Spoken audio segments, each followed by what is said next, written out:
Hello guys, it's Michael here from Mixing Manga and welcome to this video. In the background is it's just the end of the new Shadow over Ashdale quest. I just wanted to make a video today talking about the new free-to-play quest that they brought out called Shadow over Ashdale. Sorry if it's a bit laggy. I was dropping quite a few frames. I'm not sure why. It was actually fine at the start of the recording, and then it got a bit laggy towards the boss fight. But it's fine. You know, it was. I have to say the quest was a bit of a letdown. Okay, I'm going to talk about this first. So on the BTS, they said this quest was going to be quite hard. You know, they said that the bosses were going to be scaled. They're going to be scaled to your level.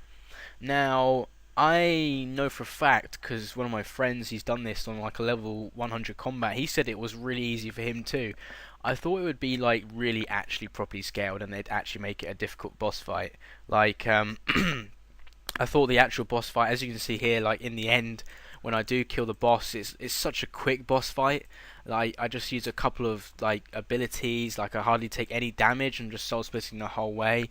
I have to say I was like I was just amazed by how easy it was, the whole like concept of it all, and especially it was just so hyped up in the BTS. They made like a whole BTS about it, saying how good it was and how amazing it was and how it was all scaled and how it was really interactive.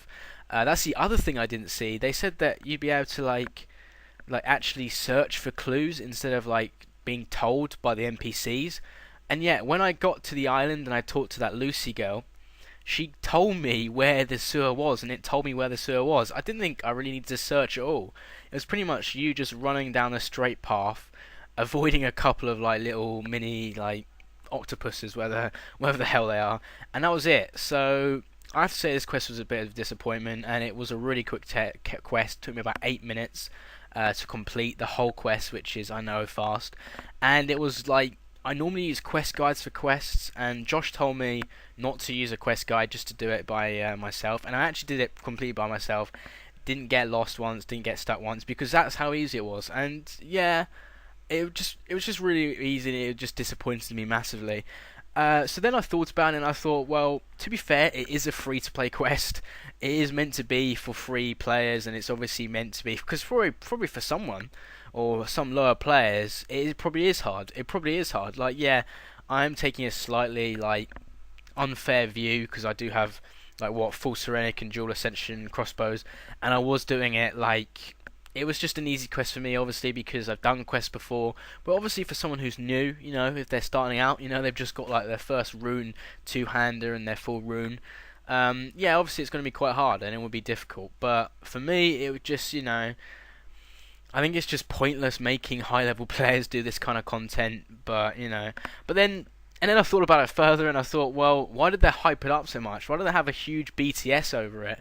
And they obviously spent a lot of time on it. They said they spent a lot of time on the quest. Why, like, just bring out quite a poor quest, which just took about 5 minutes and was just generally quite awful?